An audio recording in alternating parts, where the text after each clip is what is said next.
మీరు చూస్తున్నటువంటి రోడ్డు చాలా చిన్నది, ఇరుకైన మార్గం, మనుషులు మాత్రం వెళ్ళగలరు. కానీ దేవుని కృపను బట్టి ఒక్క గ్రామం కూడా వదిలిపెట్టకుండా సువార్త ప్రకటించాలని ఒక భారంతో ఆ గ్రామానికి మేము వెళ్తున్నాం.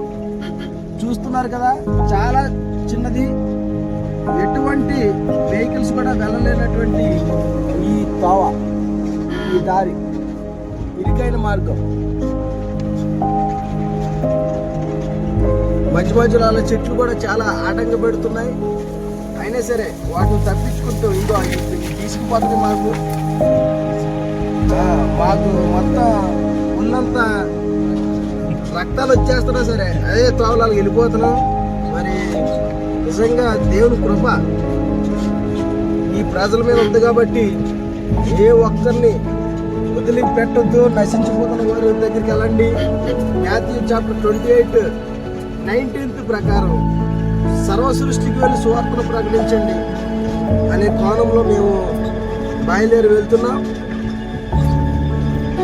చూస్తున్నారు కదా, చాలా ఇరుకైన మార్గం.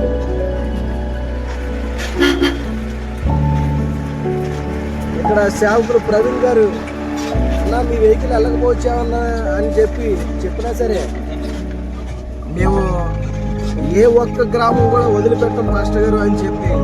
మరి అక్కడ ఎన్ని ఇళ్ళు ఉంటాయి పాస్టర్ గారు, ప్రవీణ్ గారు? ఆ గ్రామంలో ఎన్ని ఇళ్ళు ఉంటాయి? 10 ఓన్లీ 10 ఇల్లులు ఉంటాయి. 10 ఇల్లు అయిపోండి, కనిపిస్తున్నాయి మీకు? 10 ఇల్లు.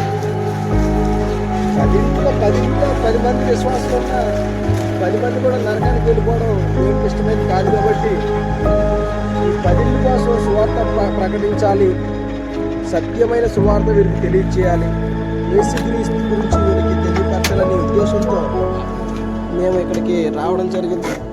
చూస్తున్నారు కదా. వందనాలమ్మా.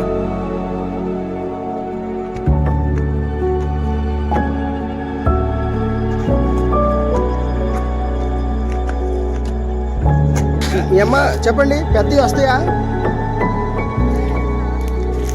రాదు, అసలు రాలేవు. మోటార్ సైకిల్ మాత్రం వస్తాయా? ఇంకా ఇంకేం రావు?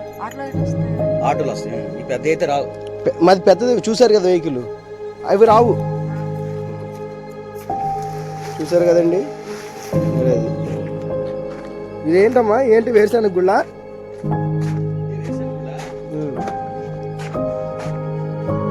ఇక్కడ ఉన్నటువంటి ఈ 10 గృహాలు ఉన్నాయి. ఈ 10 గృహాల్లో ఉన్న వారికి సువార్తను ప్రకటించడానికి దేవుడు మమ్మల్ని ఇక్కడ పంపించారు. యాక్చువల్లీ విన్నారు కదా తల్లి చెప్పినటువంటి మాట. అసలు ఎటువంటి వాహనాలు కూడా ఈ స్థలానికి రాలేవు, ఓన్లీ ఆటోలు మాత్రమే వస్తాయి, బైక్స్ మాత్రం వస్తాయని చెప్పారు. కానీ దేవుని కృపను బట్టి స్థలానికి మేము వచ్చి సువార్తను ప్రకటించడానికి దేవుడు మాకు ఇచ్చిన ఆధిక్యతను బట్టి మేము ఎంతగానో ప్రభువుని స్తుతిస్తూ ఇంతటితో ముగిస్తున్నాం. Thank you.